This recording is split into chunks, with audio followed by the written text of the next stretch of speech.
Il voulait simplement acheter une ampoule pour le phare de son vieux camion, un modèle que l'on ne trouvait plus dans les magasins de pièces automobiles.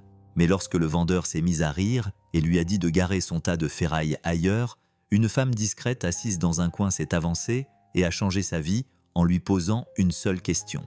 Avant d'entrer dans le vif du sujet, cliquez sur le bouton « S'abonner » et laissez un commentaire. Où nous regardez-vous? Sur votre téléphone? À la télévision? Ou ailleurs? Le soleil de l'après-midi était bas et pâle, projetant une faible lumière dorée qui ne réchauffait en rien le bitume craquelé du parking du concessionnaire. Léo ajusta le rétroviseur, les yeux fatigués et ridés. Il le fixa un instant avant de jeter un coup d'œil à la banquette arrière. Maya était assise dans son siège réhausseur, fredonnant une petite chanson à son ours en peluche, une créature effrayante à un œil nommé Câlin. Elle tenait Câlin près de la fenêtre, lui montrant les rangées de camions neufs et rutilants. Leurs calandres chromés reflétaient la lumière du soleil comme une rangée de dents métalliques. « Ils sont tellement brillants, papa !» dit-elle, la voix pleine d'un émerveillement que Léo n'avait pas ressenti depuis des années. « Oui, ma petite », répondit-il en esquissant un sourire qui n'atteignait pas tout à fait ses yeux. C'était leur propre camion, celui qui les avait transportés à travers 3 États et 4 années difficiles, tout ça lorsqu'il coupa le moteur. Le son était familier, un grognement de protestation, comme un vieux chien se réveillant d'une sieste. La peinture était d'un bleu délavé qui s'écaillait et, autour des passages de roues, la rouille avait commencé son lent et patient travail. La portière côté conducteur était cabossée par un caddie en fuite 2 hivers auparavant, et l'ensemble dégageait une légère odeur de sueur de pain et la douceur persistante du jus de fruits que Maya avait renversé la semaine dernière. Mais c'était le leur, payé comptant, têtu et honnête, d'une manière que ces machines rutilantes ne seraient jamais. Il lui fallait juste une ampoule pour le phare. Celui du côté passager était tombé en panne la nuit dernière, et il ne voulait pas risquer une contravention qu'il ne pouvait pas se permettre. Il avait essayé le magasin de pièces détachées local, mais le jeune derrière le comptoir avait simplement haussé les épaules et dit qu'il n'avait rien en stock pour un modèle aussi ancien. Le concessionnaire était son dernier recours, un endroit qu'il évitait par principe, un endroit qui brillait de 1000 feux, avec des choses qu'il ne pourrait jamais avoir. En sortant du camion, Léo serra le manteau fin de Maya autour de ses épaules. Le vent était vif, promettant une nuit froide. Il lui prit la main, ses doigts calleux enveloppant ses petites mains douces, et ils se dirigèrent vers les portes vitrées du showroom. Les portes automatiques s'ouvrirent dans un léger sifflement, laissant échapper une vague d'air conditionné qui sentait le plastique neuf et les désodorisants coûteux. Un vendeur vêtu d'un costume trop serré pour sa silhouette leva les yeux de son téléphone. Son sourire était travaillé et poli, mais ne touchait pas ses yeux. Il jeta un coup d'œil aux bottes de travail de Léo, à son jean usé, à sa chemise en flanelle. Puis son regard se posa sur le parking où le vieux camion de Léo était garé parmi les berlines et les SUV immaculés. Le sourire du vendeur se transforma en un rictus, un petit sourire cruel qui ne dura qu'une seconde avant qu'il ne le lisse à nouveau. « Puis-je vous aider ?» demanda-t-il d'un ton empreint d'une politesse qui semblait insultante. Léo serra la main de Maya. Il redressa les épaules et soutint le regard de l'homme. « Oui, je cherche le service des pièces détachées. Vous avez besoin d'un phare pour un vieux camion de la série F ?» Le vendeur eut un petit rire sec. « Vous voulez dire celui qui est garé devant ?» Maya leva les yeux vers son père, déconcerté par le ton de l'homme. Léo garda les yeux rivés sur ceux du vendeur. « Nous ne vendons pas de pièces détachées pour les vieilleries, dit-il en se penchant légèrement en avant sur son bureau. Si vous voulez mon avis, rendez-vous service et échangez cette épave avant qu'elle ne tombe en panne sur l'autoroute. » Les mots restèrent suspendus dans l'air, tranchants et lourds. Maya serra plus fort la main de son père. Léo baissa les yeux vers elle et lui adressa un autre sourire forcé. « Ce n'est pas grave, ma chérie. Il est juste... » Il ne savait pas comment terminer cette phrase. Il ne savait pas comment expliquer la cruauté à une enfant qui ne voyait que le bon côté des choses. Dans un coin du showroom, une femme qui regardait par la fenêtre une rangée de voitures électriques tourna lentement la tête. Elle portait un jean simple, un pull gris et ses cheveux étaient attachés en un chignon désordonné. Elle ressemblait à n'importe quelle autre cliente attendant une vidange d'huile, mais ses yeux étaient vifs, intelligents, et ils étaient fixés sur le vendeur avec une expression qui n'avait rien de désinvolte. Elle n'avait pas encore dit un mot, mais elle avait tout entendu, et la colère silencieuse qui commençait à monter en elle était plus puissante que n'importe quel moteur dans le showroom. Le vendeur se cala dans son fauteuil, l'air supérieur. Il avait déjà écarté Léo, une relique avec un camion d'un autre âge. Il ne valait pas sa commission, ni son temps. Il fit un geste vague vers un couloir à sa droite. Les pièces détachées sont là-bas, mais je ne me ferai pas trop d'illusions. Ils n'auront pas ce dont vous avez besoin. La mâchoire de Léo était crispée. Un muscle palpitait juste sous la peau. Il sentait la brûlure familière de l'humiliation lui monter au cou, une sensation à laquelle il s'était habitué au fil des ans, mais qu'il n'avait jamais acceptée. Il était charpentier depuis 15 ans. Il construisait des choses de ses mains, des choses solides, honnêtes, qui duraient. Il connaissait la valeur des objets anciens, mais qui fonctionnaient encore, qui tenaient encore debout. Mais dans un endroit comme celui-ci, un monde de brillance jetable et de perfection temporaire, son univers n'avait aucune importance. Il baissa les yeux vers Maya. Son visage était plissé de confusion. Ses yeux brillants et pleins d'espoir étaient désormais assombris par la première ombre de la compréhension que parfois le monde n'était pas gentil. Elle ne savait pas pourquoi cet homme était méchant, mais elle savait qu'il l'était, et elle serra la main de son père comme s'il était son seul point d'ancrage dans la pièce. « Allez, ma petite », dit Léo d'une voix basse et calme. « Allons voir », dit-il en s'éloignant pour suivre le geste dédaigneux du vendeur dans le couloir, vers une autre impasse, une autre défaite silencieuse. Mais avant qu'il n'ait pu faire plus de 2 pas, une voix trancha l'air stérile du showroom. « Excusez-moi ». Elle était calme, mesurée, mais contenait une acuité qui fit lever les yeux au vendeur. Surprise, la femme qui se trouvait dans le coin s'avançait vers eux.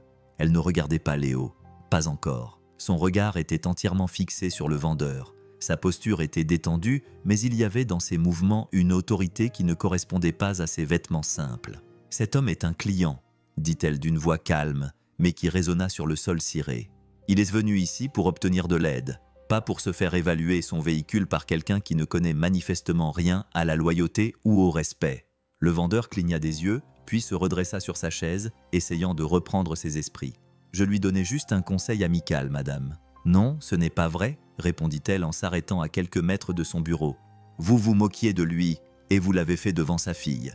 Ce n'est pas un conseil, c'est de la cruauté, et cela n'a pas sa place ici. » Le visage du vendeur devint rouge vif. « Pour qui vous prenez-vous » Il balbutia un peu trop fort, un peu trop sur la défensive.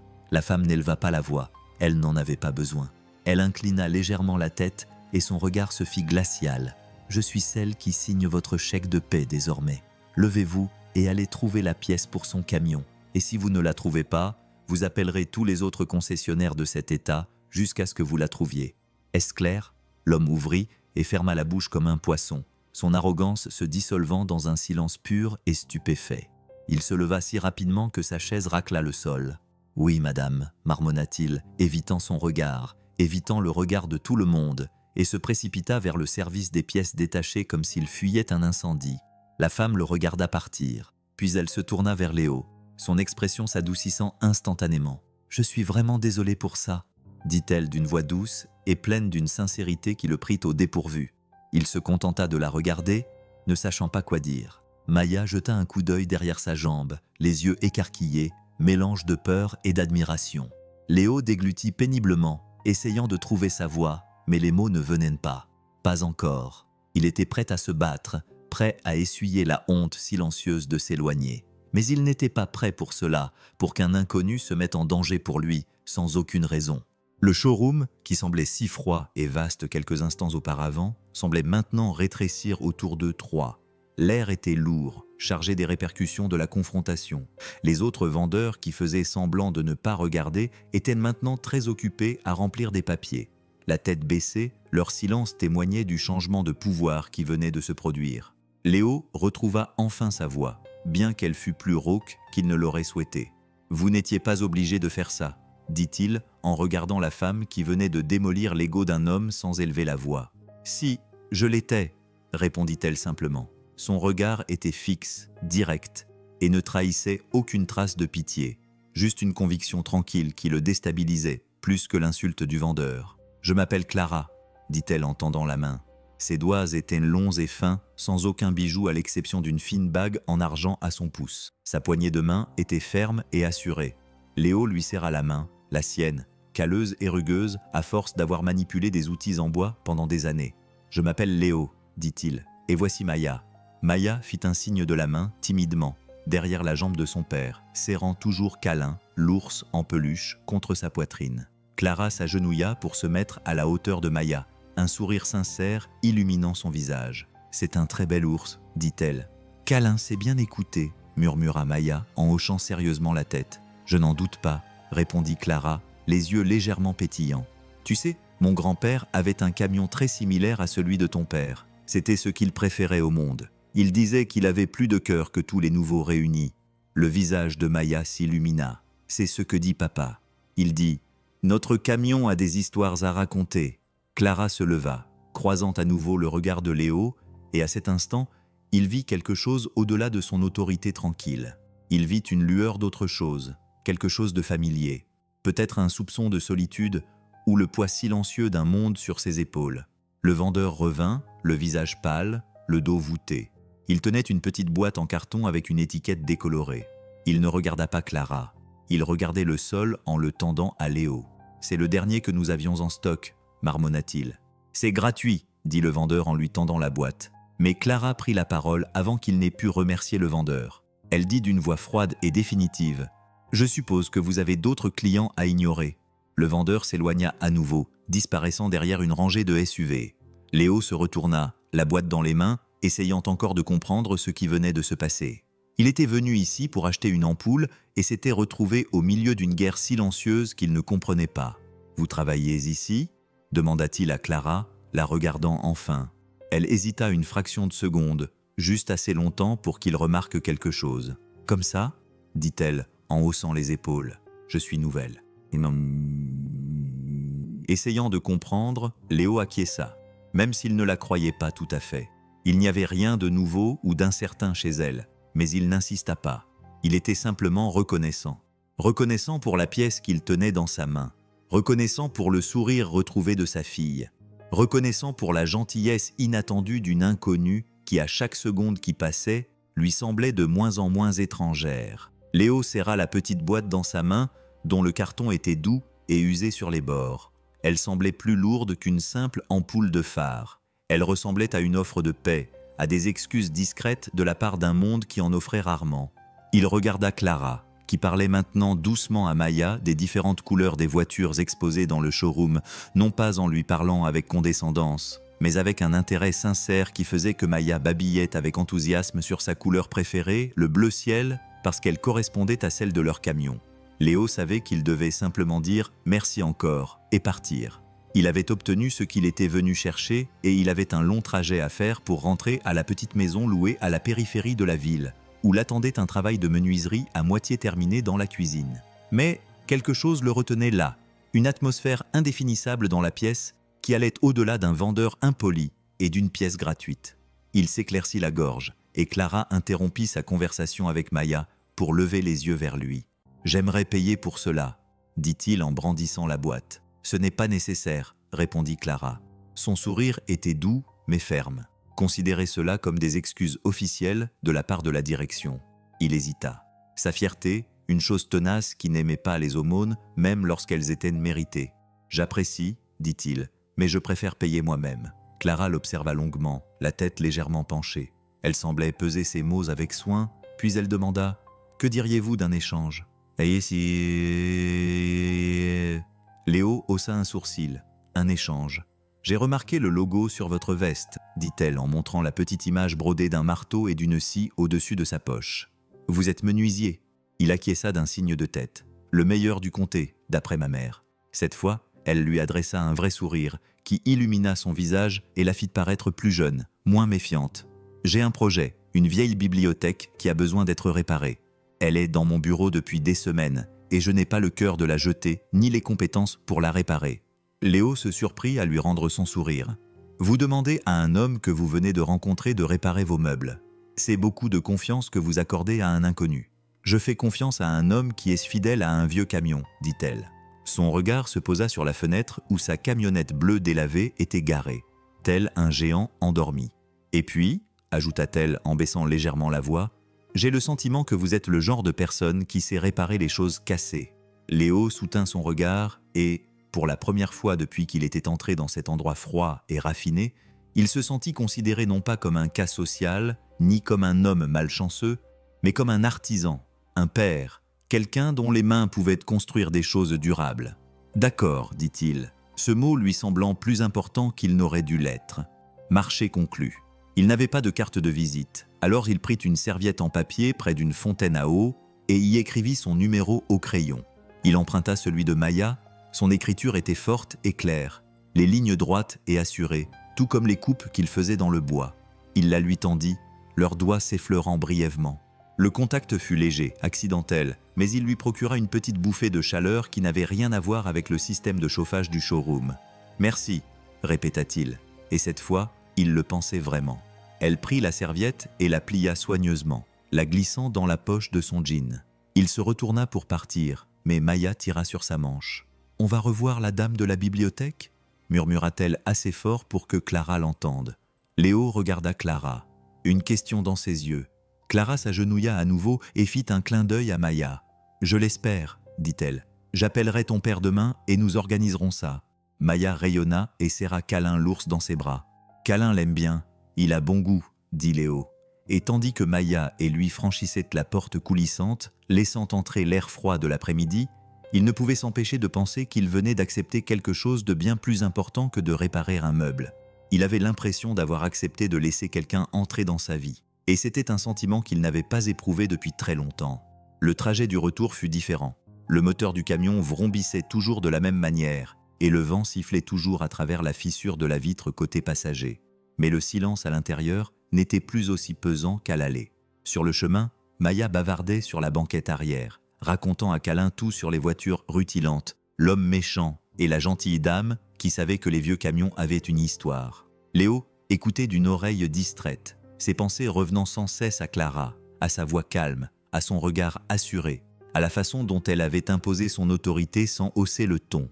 Il s'engagea dans l'allée de gravier de leur petite maison de location, une simple maison de 2 chambres avec de la peinture écaillée et un porche légèrement affaissé d'un côté. Ce n'était pas grand-chose, mais c'était leur maison. C'était là qu'il avait appris à Maya à faire du vélo, qu'ils avaient organisé des soirées cinéma avec du pop-corn sur le sol du salon, que les fantômes de sa défunte épouse ressemblaient davantage à de doux murmures qu'à de lourdes chaînes. Il passa le reste de l'après-midi dans son atelier, un garage aménagé à l'arrière de la propriété. L'air à l'intérieur sentait le cèdre et la sûre, une odeur qui l'apaisait toujours. Il travailla sur l'ensemble d'armoires de cuisine qu'il construisait pour un client. Ses mains bougeaient avec l'aisance d'un homme qui connaissait son métier. Il mesurait 2 fois, coupait 1 fois. Sa concentration était vive, ses mouvements précis. Mais de temps en temps, son esprit revenait à la concession, à la femme aux yeux gentils et à la force cachée. Qui était-elle vraiment ? Pas seulement une nouvelle employée. Il était sûr qu'elle avait trop de pouvoir en réserve, trop de confiance dans son calme. Il essaya de ne pas y penser, se disant que cela n'avait pas d'importance. Elle était désormais une cliente, rien de plus. Il avait une étagère à réparer, un travail à faire. C'était tout, mais alors qu'il passait sa main sur le grain lisse d'un morceau de chêne fraîchement poncé, il repensa à ses paroles. « Je fais confiance à un homme qui est fidèle à un vieux camion. » Il n'avait pas ressenti ce genre de respect de la part d'un étranger depuis des années. La plupart des gens ne voyaient que la rouille, les bosses, l'âge. Ils ne voyaient pas le cœur qu'elle avait. Il termina son travail de la journée alors que le soleil commençait à se coucher, peignant le ciel de nuances orange et violettes. Il rentra à l'intérieur, prépara le dîner pour lui et Maya, des spaghettis avec de la sauce en pot. Ils mangèrent à la petite table de la cuisine en discutant de leur journée. Maya dessina Clara avec un crayon, un bonhomme allumette, avec un grand sourire et une bulle qui disait « Tu es gentille ». Léo le colla sur le réfrigérateur à côté d'une photo de sa femme ce soir-là. Après que Maya s'est endormie, Léo s'est assis sur la marche affaissée du porche, regardant la silhouette sombre de son camion. Le nouveau phare brillait de 1000 feux, telle une étoile solitaire dans l'obscurité. Il a sorti la serviette de sa poche et a regardé son propre numéro écrit dessus. Il se demanda si elle allait vraiment l'appeler. Il se dit que cela n'avait pas d'importance, mais il savait qu'il se mentait à lui-même. Il n'avait pas réalisé à quel point il espérait un signe lui montrant qu'il n'était pas seul au monde, jusqu'à ce qu'un tel signe se présente à lui au milieu d'un concessionnaire automobile et lui propose un échange. Il n'avait aucune idée de ce qu'il allait échanger, mais pour la première fois depuis longtemps, il était prêt à le découvrir. Le téléphone sonna à 10 h le lendemain matin, le son couvrant le sifflement aigu de l'acier circulaire de Léo. Il éteignit la machine essuya la sueur de ses mains et se dirigea vers l'établi, où son téléphone était posé contre un pot de vie. Il ne reconnut pas le numéro, mais son cœur fit un petit bond d'anticipation. « Bonjour », répondit-il d'une voix un peu rauque à cause de la poussière. « Salut », dit-elle, « c'est Clara. » Sa voix était aussi calme et claire que dans ses souvenirs, même à travers le petit haut-parleur du téléphone. Il s'appuya contre l'établi, un lent sourire se dessinant sur son visage. « Je me demandais si tu allais appeler, » dit-elle en riant doucement. « Je t'avais dit que je le ferais.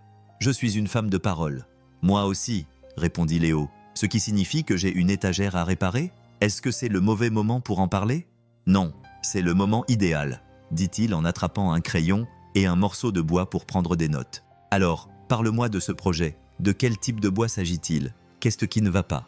Il y eut un silence à l'autre bout du fil.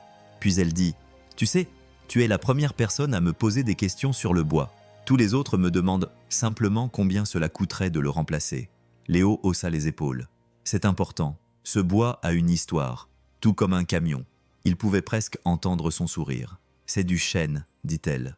Vieux, sombre, lourd. Il appartenait à mon grand-père. L'un des pieds est fendu et quelques étagères sont déformées. Je pense qu'il a juste besoin de quelqu'un qui s'y connaît. » Il prit quelques notes sur le morceau de bois, son esprit déjà en train de réfléchir au problème. « Je peux le faire, » dit-il. « Quand est-ce que je pourrais venir jeter un œil ?»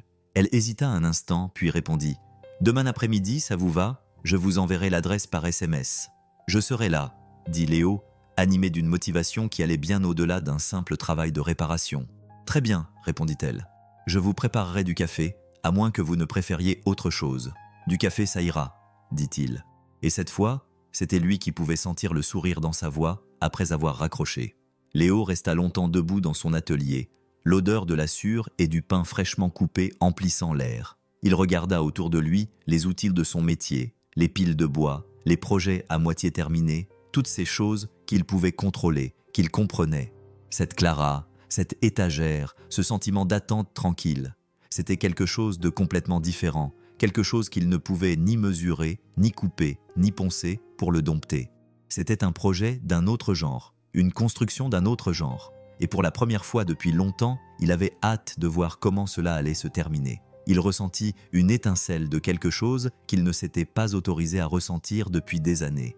Une petite étincelle d'espoir dangereuse. L'adresse que Clara lui avait envoyée par SMS n'était pas celle d'une maison, c'était un immeuble de bureaux, une structure élégante en verre et en acier qui s'élevait au cœur du quartier financier de la ville. C'était le genre d'endroit dont le hall d'entrée était plus grand que toute la maison de Léo, avec un sol en marbre qui résonnait du cliquetis des chaussures de luxe et une réception tenue par une femme équipée d'une oreillette et arborant un sourire incroyablement parfait.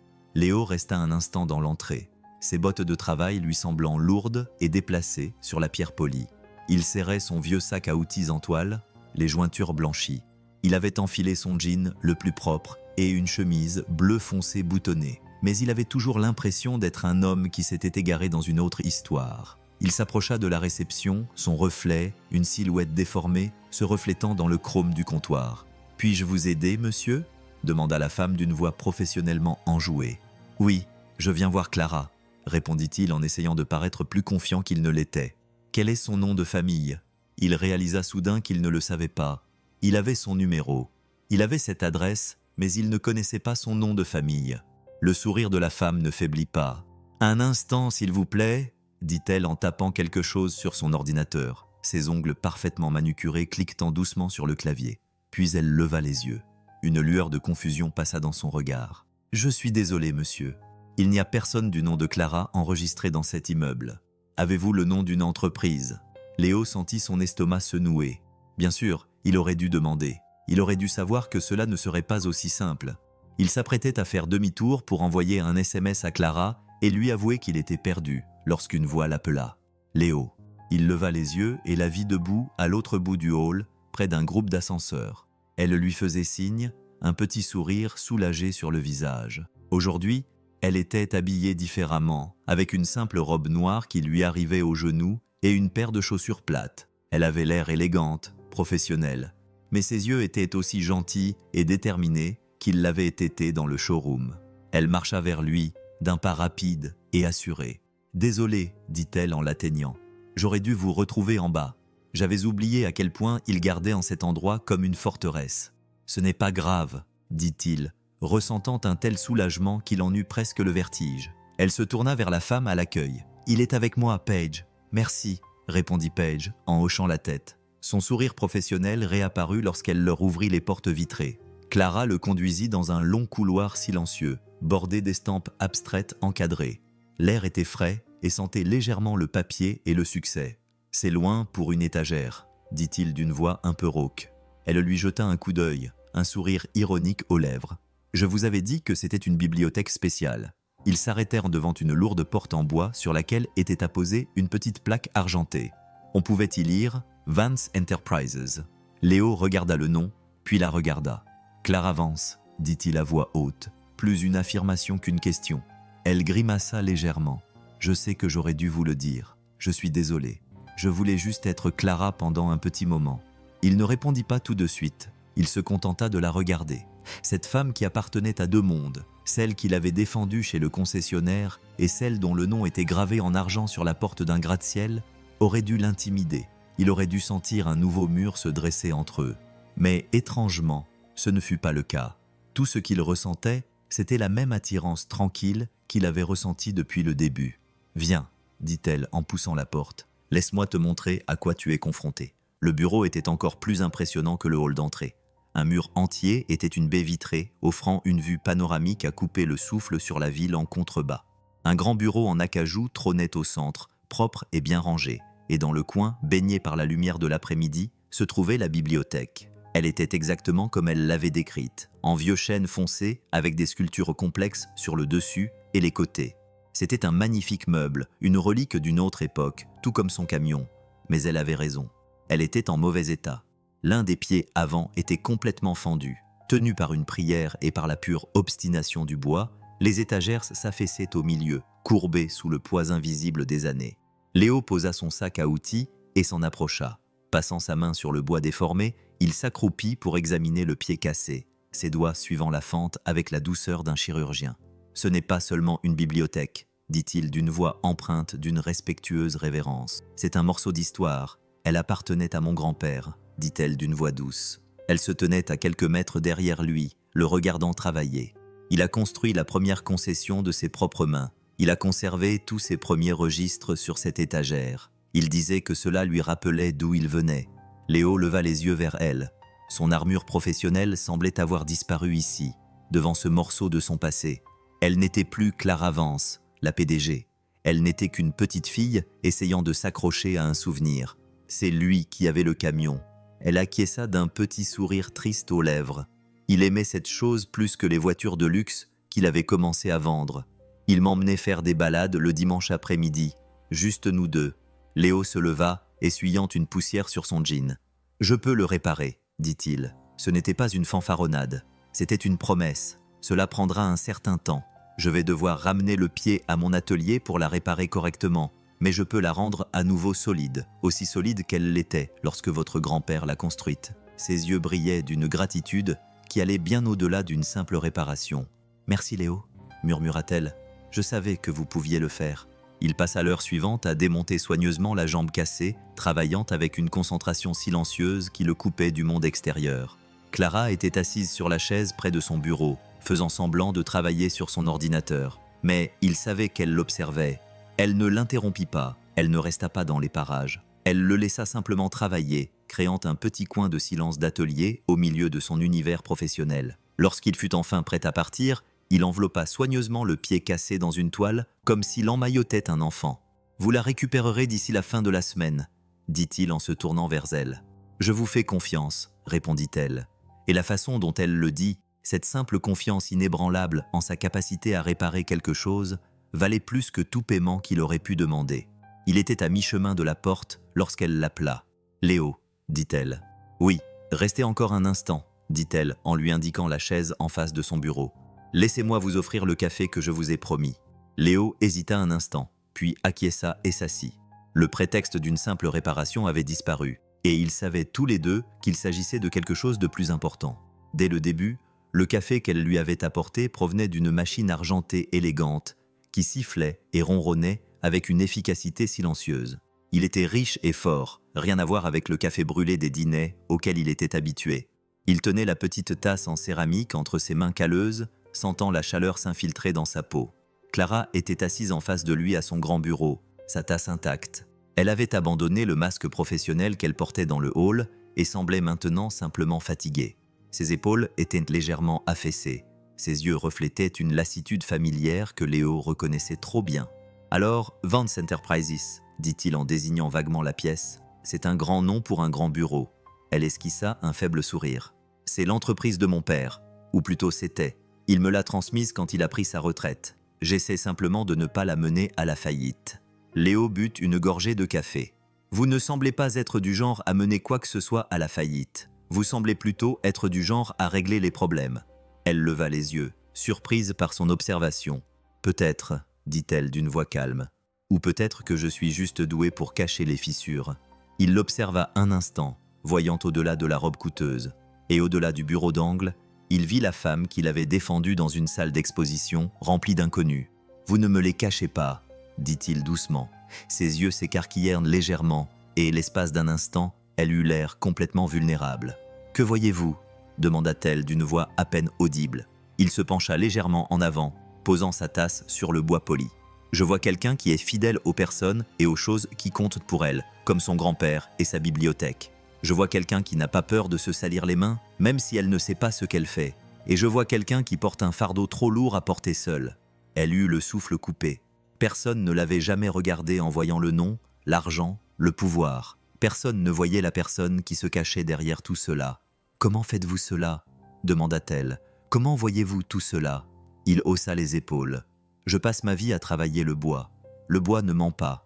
On peut voir les points de tension, les points faibles, les endroits où il a été plié, mais sans se briser. Il suffit de savoir regarder. » Elle le fixa du regard, une larme coulant lentement sur sa joue. Elle l'essuya rapidement, mais pas avant qu'il ne la voie. « Je n'ai pas pleuré dans ce bureau depuis 5 ans, » dit-elle avec un rire tremblant. « Alors il est peut-être temps que quelqu'un vous fasse ressentir quelque chose de réel ici, » répondit-il. Et l'espace entre eux se remplit d'une compréhension silencieuse, plus intime que n'importe quel contact physique. Ils discutèrent encore pendant 1 heure, non pas de travail ou d'étagères, mais de tout le reste. Grandir dans de petites villes et de grandes métropoles, l'odeur de la sûre et le bourdonnement tranquille d'une ville la nuit, perdre ses parents et essayer d'élever des enfants qui croient encore à la magie. Il lui parla de sa femme, du vide qu'elle avait laissé et qui ne se comblait jamais tout à fait. Elle lui parla de la solitude écrasante, d'être entourée de gens qui ne voulaient qu'une chose d'elle. Quand il partit, le soleil se couchait, projetant de longues ombres sur la ville. Le pied de la bibliothèque était rangé en sécurité dans son sac, et une promesse silencieuse flottait dans l'air entre eux. Il ne s'agissait pas seulement de réparer quelque chose de vieux, il s'agissait de construire quelque chose de nouveau. Léo passa les 3 jours suivants dans son atelier, absorbé par le pied de la bibliothèque. C'était devenu plus qu'un simple travail, c'était un puzzle, un défi, une conversation avec un artisan d'une autre époque. Il travailla avec un soin méticuleux qui frôlait l'obsession. Il nettoya soigneusement le bois fendu, ponçant délicatement les bords éclatés. Il mélangea sa propre colle à bois, un mélange spécial qu'il utilisait pour les réparations délicates d'Antiquité. Il fixa le pied à l'aide d'une série de gabarits sur mesure, appliquant une pression lente et uniforme, permettant aux 2 moitiés de ne former à nouveau qu'un seul élément. Pendant que la colle séchait, il étudia le reste de la construction des pieds, les détails sculptés à la main, les imperfections subtiles qui témoignaient d'une touche humaine. Il trouva une petite sculpture sous le pied, un ensemble d'initiales minuscules, presque invisibles. GV. À la fin de chaque journée, ses mains étaient couvertes de sueur et tachées, mais il ressentait une paix qu'il n'avait pas connue depuis des années. C'était son univers, un monde de choses tangibles, de problèmes qu'il pouvait résoudre avec habileté et patience. Maya venait à l'atelier après l'école, jetant un œil par la porte pour le regarder travailler. « Qu'est-ce que tu fabriques, papa ?»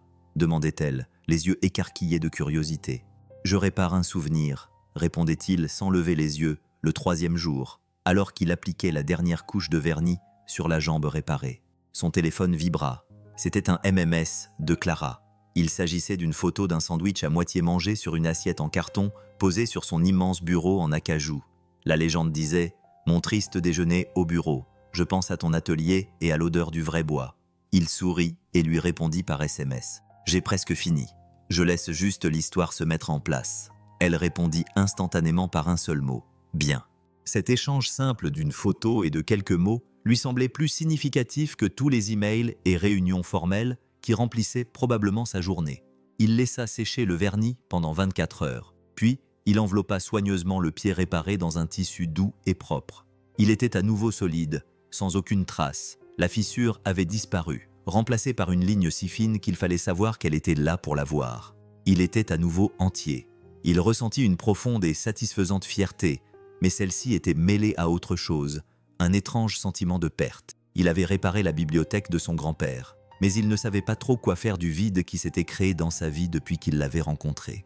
Il avait concentré toute son attention sur ce morceau de bois, et maintenant que c'était fait, il se retrouvait avec le silence et la question troublante de savoir quoi faire ensuite. Il l'appela vendredi matin pour lui dire que le pied était prêt. Sa voix était joyeuse, et elle ne cachait pas son soulagement. « C'est génial, Léo. Merci. Quand peux-tu me l'apporter ? Que dirais-tu de cet après-midi » suggéra-t-il. « Je peux la refixer et m'assurer que toute l'étagère est bien à niveau. » Elle accepta immédiatement, puis ajouta avec une légère hésitation « Et peut-être que Maya et toi pourriez rester dîner après. Enfin, si vous n'êtes pas occupé, je commanderai quelque chose de bon. Pas de triste sandwich mangé devant mon bureau. » Léo marqua une pause, une chaleur envahissant sa poitrine. « Maya adorerait ça, » dit-il. « Alors c'est décidé, » répondit-elle d'une voix douce et pleine d'un espoir qui correspondait au sien. Léo arriva à l'immeuble où se trouvait le bureau de Clara en fin d'après-midi. Le pied de l'étagère réparé soigneusement emballé dans son sac à outils et Maya sautillant joyeusement à ses côtés. Cette fois, la femme à la réception. Paige leur sourit chaleureusement et les fit entrer sans un mot. Elle donna même une sucette à Maya, qui l'accepta avec le sérieux solennel d'un diplomate recevant un cadeau d'État. Lorsqu'ils arrivèrent au bureau de Clara, celle-ci les attendait à la porte. Elle portait à nouveau un jean et un pull bleu clair, de la même couleur que son camion. Elle avait les cheveux détachés et ressemblait davantage à la femme du concessionnaire qu'à la PDG de Vance Enterprises. « Waouh, vous faites des miracles !» dit-elle alors qu'il déballait le pied. Ses doigts suivirent de la couture réparée, les yeux écarquillés d'admiration sincère. « On ne voit même pas qu'il était cassé. Je t'avais dit que je pouvais le réparer, » dit-il avec un sourire discret. « Maintenant, remettons cette chose en état. » Il passa l'heure suivante à remonter la bibliothèque, ses gestes efficaces et assurés.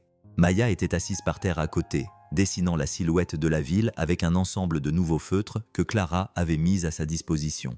Clara ne resta pas dans les parages. Elle resta simplement assise dans son fauteuil, le regardant avec une intense tranquillité, comme si le fait qu'il répare ce morceau de l'histoire de sa famille réparait en quelque sorte quelque chose en elle aussi. Lorsqu'il eut terminé, il recula et s'essuya les mains sur un chiffon.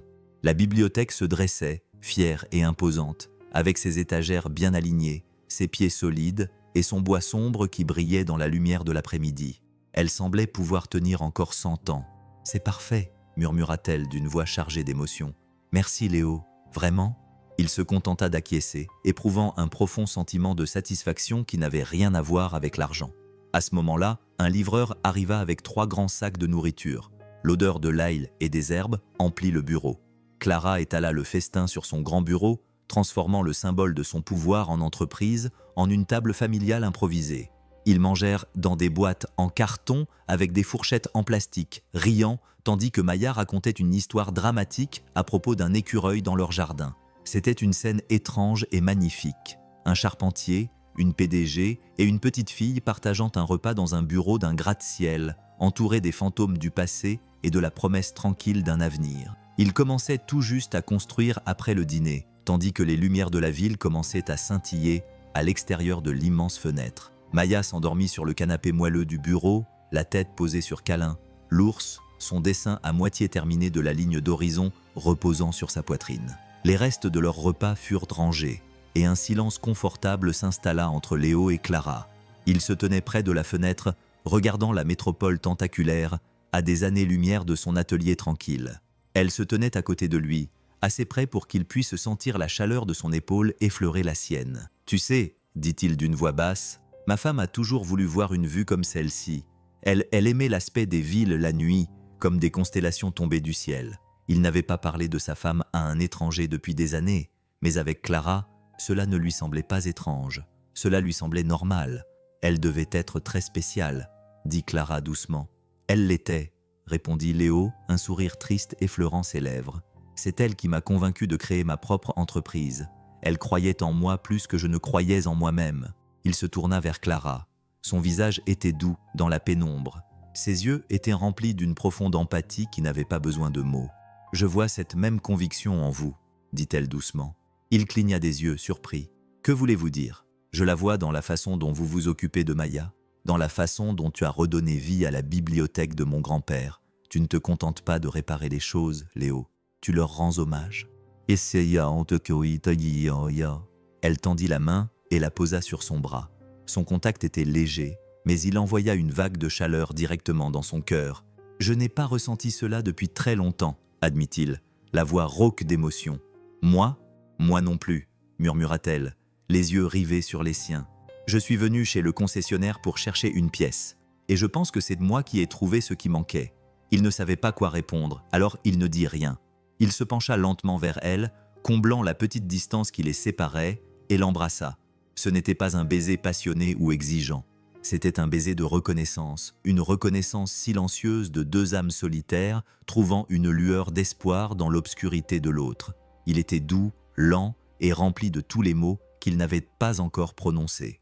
Lorsqu'ils se séparèrent, les lumières de la ville se brouillèrent derrière elle comme 1000 petites promesses. Et pour la première fois depuis très longtemps, Léo eut l'impression d'avoir les pieds sur terre. Les semaines qui suivirent furent un mélange de découvertes tranquilles et d'espoir prudent. Ils tombèrent dans un rythme à la fois nouveau et étrangement familier. Pendant la semaine, Léo travaillait dans son atelier, entouré de l'odeur de la sûre, sa compagne constante, tandis que Clara naviguait dans le monde des salles de réunion et des bilans financiers. Mais leurs soirées et leurs week-ends devinrent leur territoire commun, un espace qu'ils se taillèrent dans leurs deux mondes disparates. Elle venait dans sa petite maison louée, non pas en tant que PDG, mais en tant que Clara apportant des provisions ou un nouveau livre pour Maya. Elle apprit à aimer l'odeur de son atelier, et il apprit à ne pas se laisser intimider par la vue depuis son bureau. Ils préparaient le dîner ensemble dans sa cuisine exiguë, leurs épaules se frôlant tandis qu'ils se déplaçaient l'un autour de l'autre, riant quand ils brûlaient inévitablement le pain à l'ail. Maya l'adorait. Clara écoutait ses histoires pendant des heures, l'aidait à faire ses devoirs et lui apprenait à plier un avion en papier qui pouvait réellement voler. Un samedi, ils sont tous allés au parc et ont fait voler un cerf-volant que Léo avait fabriqué à partir de morceaux de bois et de toile. Il s'élevait haut dans le ciel, tel un petit point dans l'immensité bleue. Et tandis qu'ils se tenaient de là, la tête penchée en arrière, Maya entre eux deux, tenant leurs mains, Léo ressentit une paix si profonde qu'elle l'effraya presque. Il n'était plus seulement un père célibataire qui luttait pour joindre les deux bouts. Il était un homme qui se construisait une vie, une famille, un avenir pris entre eux deux. Tenant leurs deux mains, Léo ressentit un sentiment de paix si profond qu'il en fut presque effrayé. Il n'était plus seulement un père célibataire qui luttait pour joindre les deux bouts. Il était un homme qui construisait une vie, une famille, un avenir. Mais il y avait toujours un murmure discret de réalité sous la surface, leur rappelant le fossé qui séparait leur vie. Il était charpentier et vivait au jour le jour. Elle était propriétaire de gratte-ciel. Il essayait de ne pas y penser, mais c'était toujours présent. Une ombre au bord de leurs après-midi ensoleillés, un soir où ils étaient assis sous son porche, regardant les lucioles commencer leur danse nocturne. Une élégante voiture noire s'est arrêtée devant la maison. Un homme en costume chic en est sorti et remonta l'allée, une mallette en cuir à la main.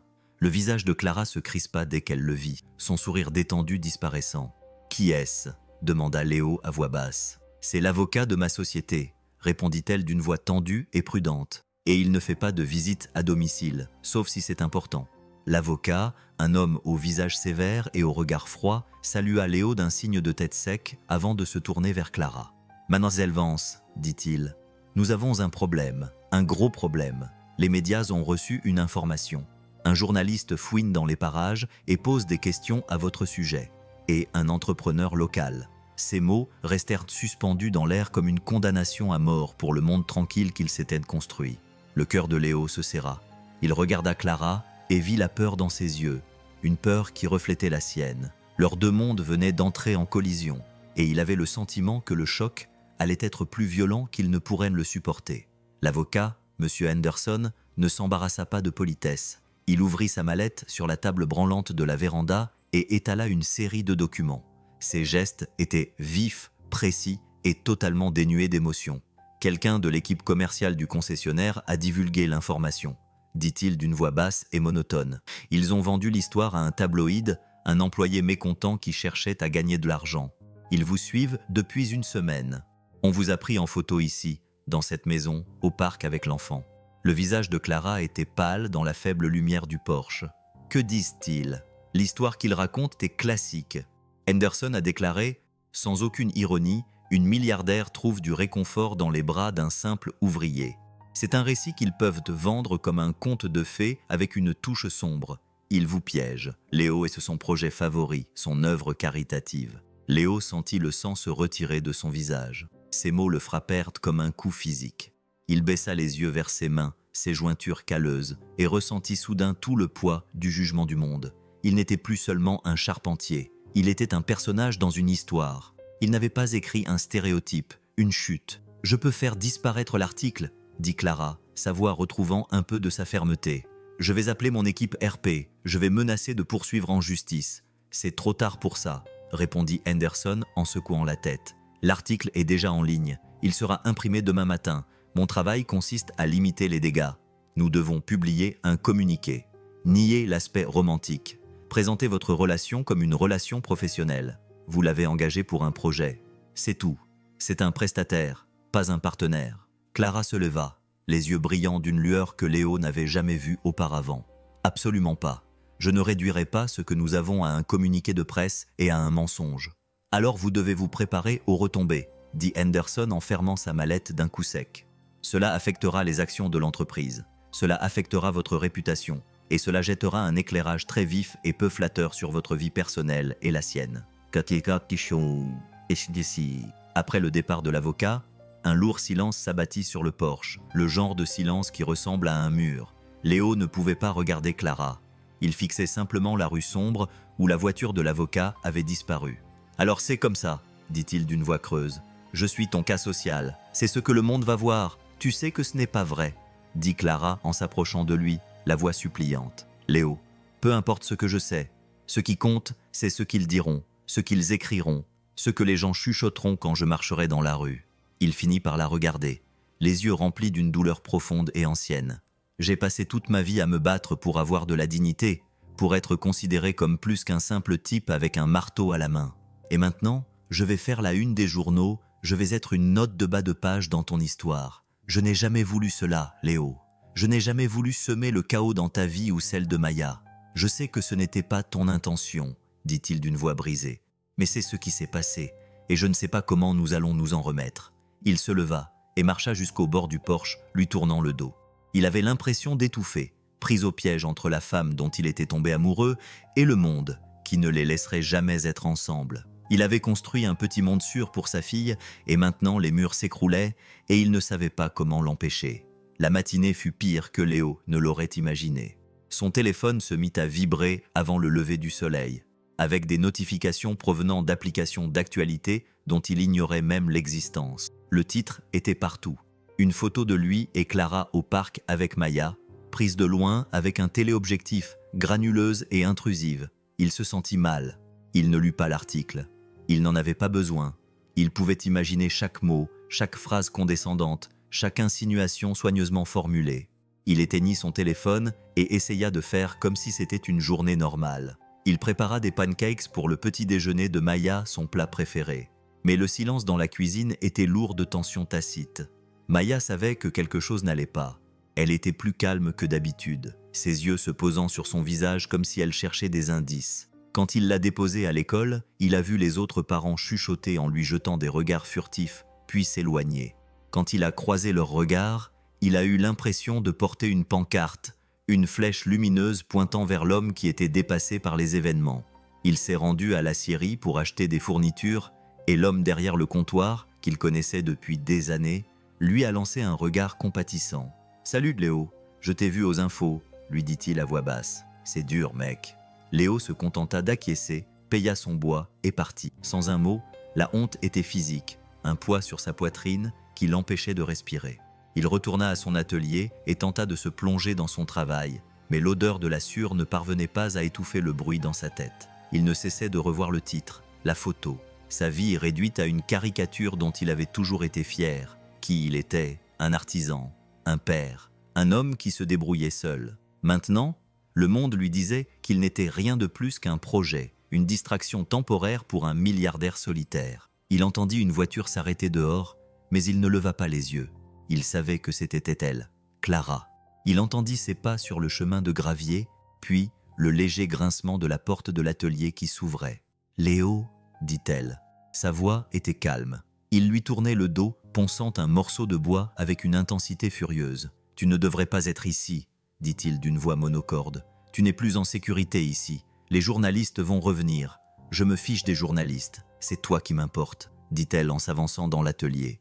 Il cessa enfin de poncer et se tourna vers elle. Son regard était dur. « Rien ne m'importe, dit-il. » Ces mots étaient un mensonge, et ils le savaient tous les deux. Tout cela n'était qu'une erreur. Je n'aurais jamais dû te laisser rentrer. Clara fit un pas vers lui, les yeux remplis de larmes. Ce n'est pas vrai, Léo, et tu le sais. Je t'en prie, ne fais pas ça. Ne les laisse pas gagner. Ne les laisse pas détruire ce que nous sommes en train de construire. C'est déjà détruit, dit-il, la voix brisée. Et c'est moi qui dois vivre avec les morceaux. Il se retourna vers son travail, son message était clair. Il fermait la porte, et il ne savait pas s'il aurait la force de la rouvrir un jour. Clara resta figée au milieu de l'atelier, l'odeur de la sueur et son rejet silencieux flottant dans l'air comme un linceul. Elle observa son dos, la ligne rigide de ses épaules, la façon dont ses mains se déplaçaient sur le bois avec une concentration désespérée. C'était un mur. Il construisait un mur entre eux, et elle savait qu'elle ne pourrait pas le briser avec des mots. « Pas maintenant. Je ne les laisserai pas nous définir, dit-elle. » Sa voix n'était qu'un murmure féroce. Même si c'est le cas, il ne répondit pas. Il continua simplement à poncer, le grattement rythmique du papier de verre étant le seul bruit dans la pièce. Elle attendit encore un long moment, espérant qu'il se retournerait, espérant qu'il dirait quelque chose, n'importe quoi.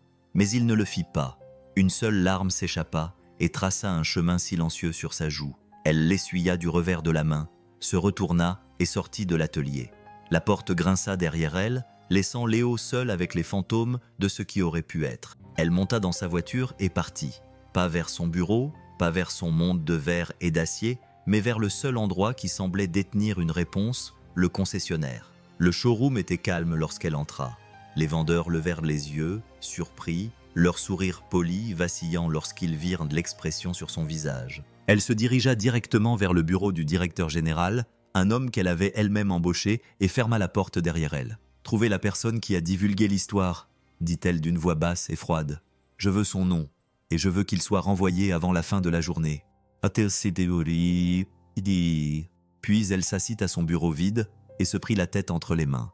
Elle avait passé sa vie à diriger une entreprise fondée sur le nom de sa famille, sur la force, sur le contrôle. Mais à présent, elle se sentait impuissante. Elle avait trouvé quelque chose de réel, d'honnête, quelque chose qui lui permettait de se sentir plus elle-même que jamais. Et elle l'avait détruit sans le vouloir. Avec le pouvoir même qu'elle avait essayé de laisser derrière elle, les jours qui suivirent furent une longue et lente souffrance pour Léo.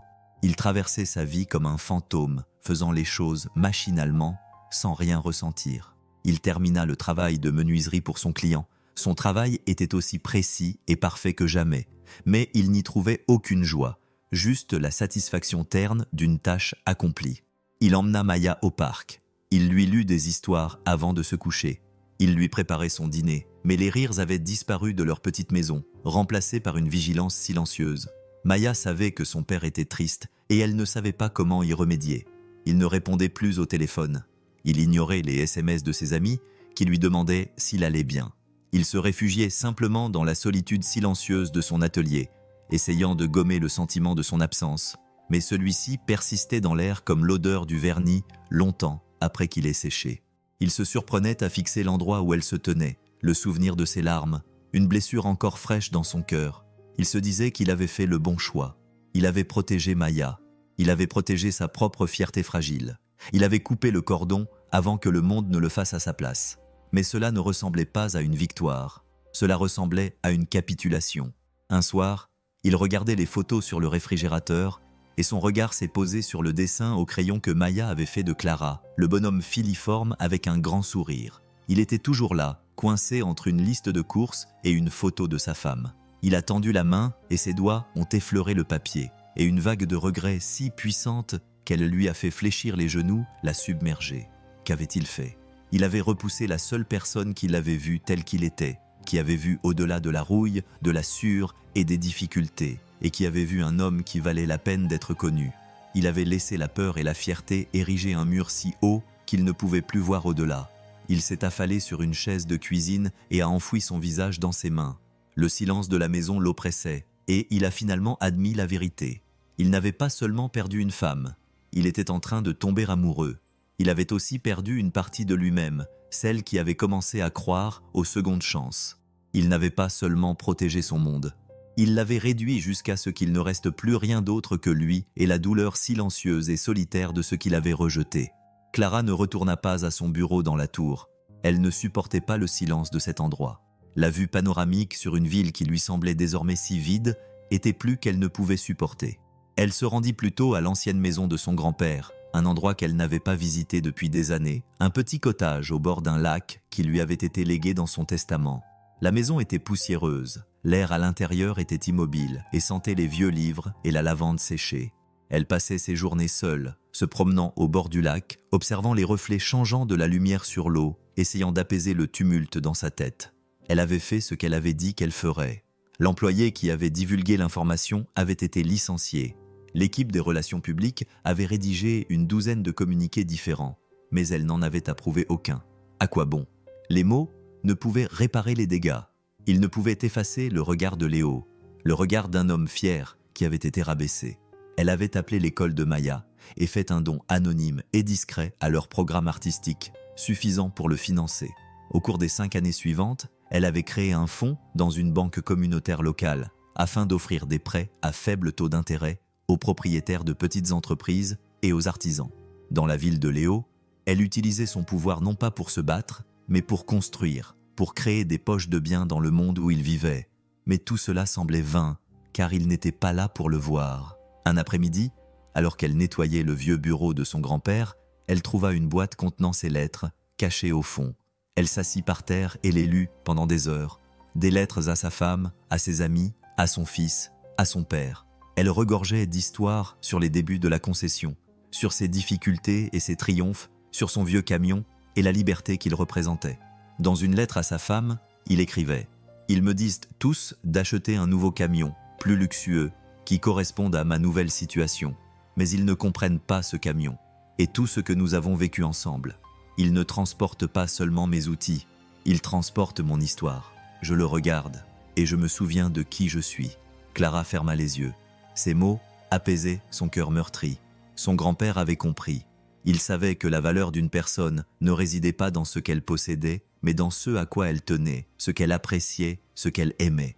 Elle se leva et se dirigea vers la fenêtre. En regardant l'eau calme, une nouvelle détermination se forma en elle. Léo l'avait repoussée parce qu'il pensait que leur monde était trop différent.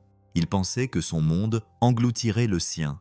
Mais s'il se trompait, et si son monde avait besoin du sien plus qu'il ne pouvait l'imaginer, et si elle pouvait utiliser son pouvoir non pas pour le changer, mais pour le rejoindre là où il était, elle n'allait pas laisser leur histoire se terminer par un gros titre dans les tabloïds et la fermeture de l'atelier. Elle allait écrire une nouvelle fin, fondée sur le respect, la compréhension et la conviction obstinée que l'amour était plus fort que le bruit du monde. Il lui suffisait de trouver comment le lui montrer sans utiliser de mots qu'il ne croirait pas. Il était mardi matin lorsque la lettre destinée à Léo arriva, glissée dans sa boîte aux lettres entre un prospectus pour une pizzeria et une facture. Il ne savait pas comment il allait la payer. L'enveloppe était en papier épais de couleur crème et son nom était écrit sur le devant d'une élégante écriture cursive. Il savait de qui elle venait avant même de l'ouvrir. Son cœur battait à tout rompre contre ses côtes, tel un oiseau affolé battant des ailes contre les barreaux de sa cage. Il l'emporta dans son atelier et s'assit sur son établi. Ses mains tremblaient si légèrement qu'il dut poser la lettre un instant avant de pouvoir l'ouvrir. À l'intérieur, il n'y avait pas de lettre, mais une simple feuille de papier, une impression de haute qualité d'une photographie. C'était la photo d'un vieux camion, un camion bleu délavé de série F, avec une bosse sur la portière côté conducteur et de la rouille autour des passages de roues. C'était son camion. Sous la photo, il y avait une seule ligne de texte imprimée dans une police simple et claire. Une histoire ne se définit pas par sa couverture, elle se définit par son cœur. C'était tout. Pas de signature, pas de supplication, pas d'explication, juste cette phrase et cette photo. Il la fixa longuement, la gorge serrée par un mélange d'émotions qu'il ne pouvait nommer. Regret, espoir, tristesse et un amour profond et douloureux. Il retourna la photo et, au dos, dans la même écriture élégante que celle de l'enveloppe, se trouvait une courte note. « Je suis dans le chalet de mon grand-père, près du lac Silver. J'y resterai jusqu'à vendredi. Si tu veux parler, si tu ne veux pas, je comprendrai. Je ne t'embêterai plus. Sache juste que je te vois, Léo. Je vois ton cœur. » Léo lut la note 3 fois, puis il se leva et se dirigea vers la porte de son atelier, regardant le vrai camion garé dans son allée. Il avait l'air fatigué, vieux et têtu, tout comme lui. Il s'était tellement concentré sur la rouille, les bosses, la façon dont le monde le voyait, qu'il avait oublié ce que Clara avait vu dès le début. Il avait oublié qu'elle avait vu son cœur et le sien.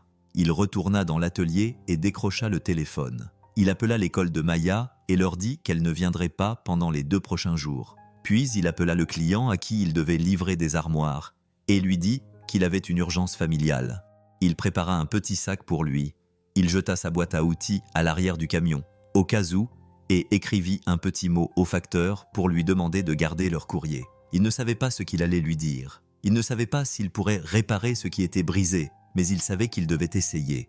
Il devait lui montrer qu'il voyait aussi son cœur. Il attacha Maya à son siège, et elle le regarda avec de grands yeux curieux. « Où allons-nous, papa ?» Il la regarda, un vrai sourire effleurant ses lèvres pour la première fois depuis des semaines. « Nous allons réparer une histoire, ma petite, » dit-il. Et alors qu'il tournait la clé dans le contact, le vieux camion se mit en marche, prêt pour un nouveau voyage. Le trajet jusqu'à Silver Lake dura 3 heures, à travers des routes de campagne sinueuses et de petites villes qui semblaient toutes dormir sous le soleil d'automne. Maya bavardait sur la banquette arrière, excitée par l'aventure. Ses questions fusaient, reflétant son énergie et sa curiosité. Est-ce un vrai lac? Est-ce qu'on pourra faire des ricochets? La dame à la bibliothèque sera là? Léo répondit à chaque question avec une patience qu'il n'avait pas ressentie depuis des semaines. Le poids lourd qui lui serrait la poitrine avait été remplacé par un battement nerveux, un mélange de peur et d'espoir, à la fois terrifiant et exaltant. Il suivit les indications que Clara lui avait envoyées par SMS après qu'il l'eut appelée pour lui dire qu'il arrivait. Après avoir emprunté un chemin de gravier étroit, presque caché par des arbres envahissants, la route débouchait sur une petite clairière où se trouvait une simple maison, avec une cheminée en pierre et un large porche donnant sur l'étendue scintillante du lac. C'était calme, paisible, à 1000 lieues de la ville et du bruit qui les avait séparés. Clara était assise sur les marches du porche, une tasse entre les mains. Elle se leva lorsqu'elle vit son camion arriver. Son attitude trahissait un mélange de soulagement et d'appréhension. Il coupa le moteur, et le silence de la forêt envahit l'espace. Maya sortit du camion en un éclair et courut vers le porche. Câlin, l'ours, serré dans sa main. « Nous sommes venus réparer l'histoire !» cria-t-elle, sa voix résonnant dans l'air immobile. Clara s'agenouilla et la serra dans ses bras, enfouissant son visage dans les cheveux de Maya, un petit sanglot s'échappant de ses lèvres. Léo sortit du camion plus lentement, ses bottes crissant sur le gravier. Il marcha vers le porche, le cœur battant à tout rompre. Il s'arrêta à quelques mètres de l'endroit où elle était agenouillée avec sa fille, les yeux rougis et remplis d'un espoir vulnérable qui lui coupa le souffle. « Je suis désolé, » dit-il d'une voix rauque. « J'avais peur. J'ai laissé ma fierté et ma peur prendre le dessus. J'étais tellement préoccupé par ce que le monde penserait de moi que j'ai oublié de penser à ce que je serais sans toi. » Clara se leva, la main toujours posée sur l'épaule de Maya. « J'avais peur, moi aussi, » dit-elle. « Je ne savais pas comment vivre dans ton monde sans le détruire. Je ne réalisais pas qu'en essayant de te protéger, je ne faisais que cacher qui j'étais vraiment. » Il fit un pas vers elle, comblant la distance qui les séparait. « Je ne veux pas que tu te caches, » dit-il. « Je te veux, tout entier, le PDG, la petite fille, la femme qui prend la défense d'un inconnu dans une concession automobile. Je me fiche des gros titres. Ce qui m'importe, c'est ça. » Elle tendit la main et ses doigts effleurèrent sa joue. Son geste était à la fois une question et une réponse. « Alors, qu'est-ce qu'on fait maintenant ?» murmura-t-elle. « On construit quelque chose de nouveau, » dit-il en prenant sa main dans la sienne. Quelque chose d'assez fort pour résister au bruit, quelque chose qui a du cœur. Elle sourit, un sourire brillant et larmoyant qui rendit le monde entier plus lumineux. « Oui », dit-elle avec émotion. Maya les regarda, la tête penchée d'un côté puis de l'autre. « On peut construire un bateau aussi ?»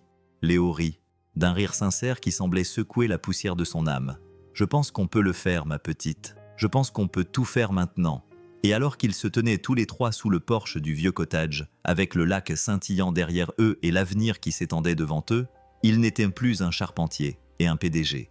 Ils étaient juste une famille désordonnée, imparfaite et magnifique. Enfin, prêts à commencer à construire leur propre histoire ensemble, ils passèrent les 2 jours suivants au cottage dans une bulle de paix et de tranquillité. Loin des tabloïds et des réseaux sociaux, ce fut un moment de guérison, de redécouverte du rythme simple qu'ils avaient perdu. Léo a réparé la charnière qui grinçait sur la porte d'entrée du cottage et a réparé une planche du porche qui était détachée. Ses mains trouvaient du réconfort dans ce travail familier de réparation. Qu'est-ce qui était cassé ? Clara lui a montré les lettres de son grand-père et il les a lues avec un respect silencieux. Il avait l'impression d'apprendre à connaître l'homme qui avait construit la bibliothèque qu'il comprenait si bien maintenant.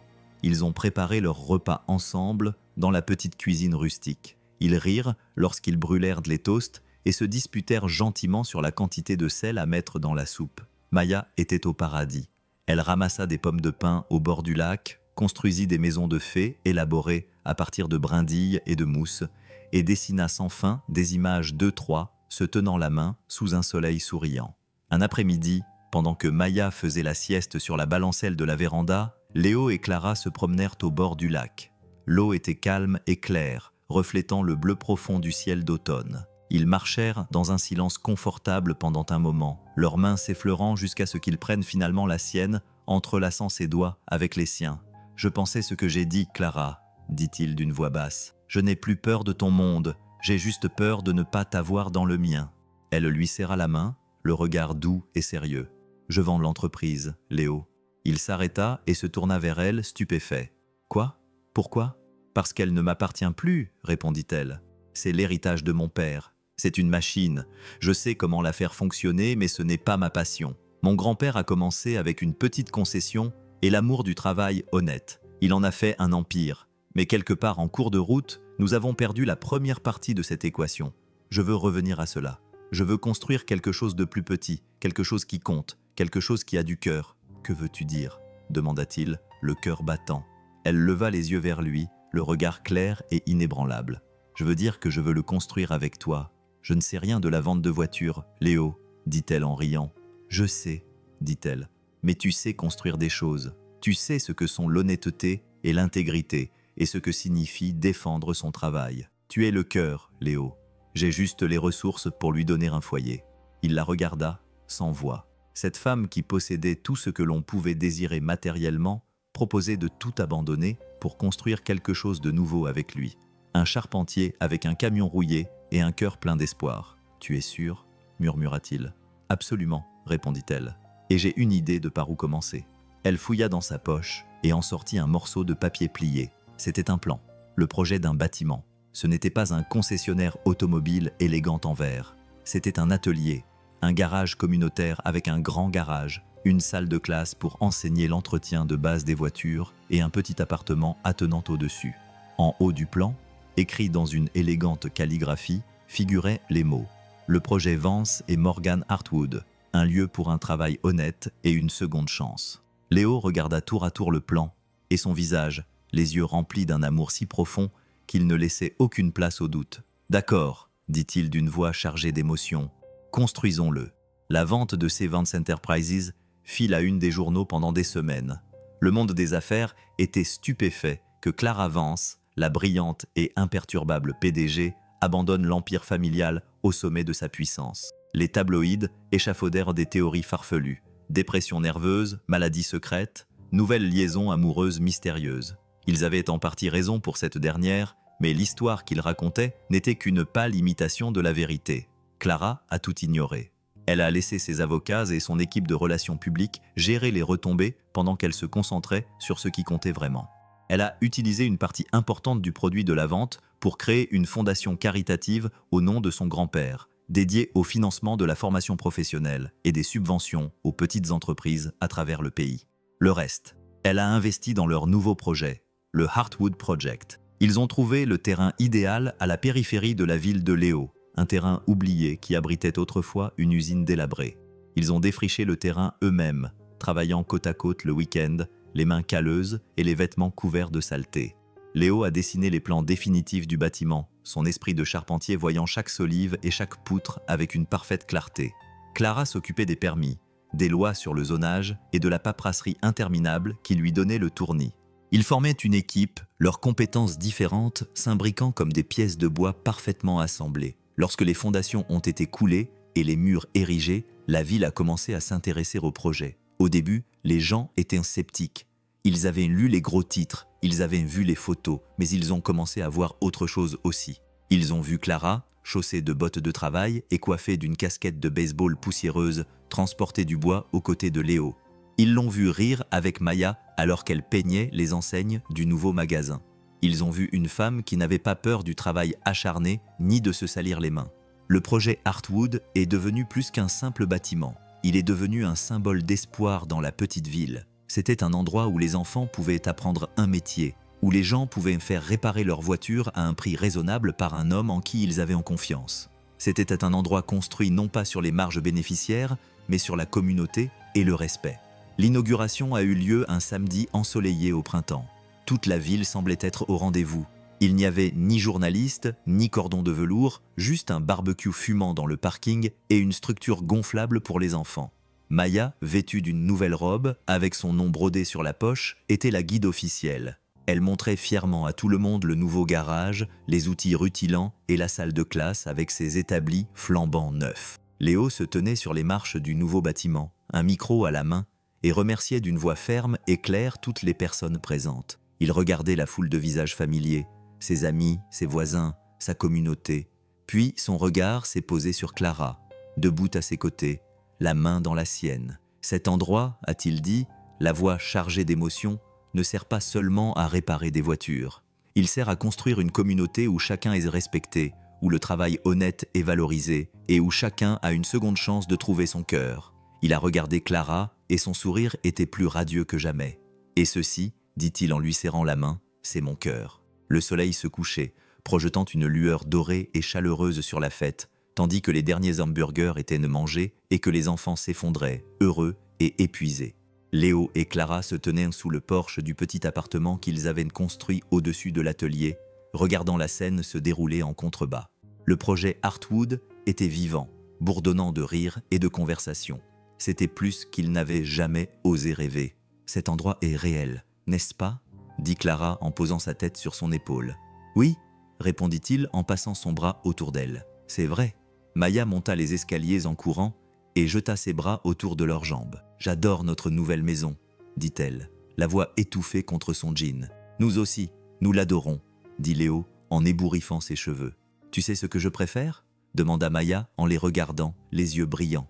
L'enseigne. Léo et Clara échangèrent un regard. Qu'est-ce qu'elle a, petite ? L'enseigne à l'extérieur de leur nouvelle boutique était simple, sculptée dans un seul morceau de chêne foncé, le même que celui de la bibliothèque de son grand-père. On pouvait y lire « Heartwood Auto, un lieu où l'on travaille honnêtement ».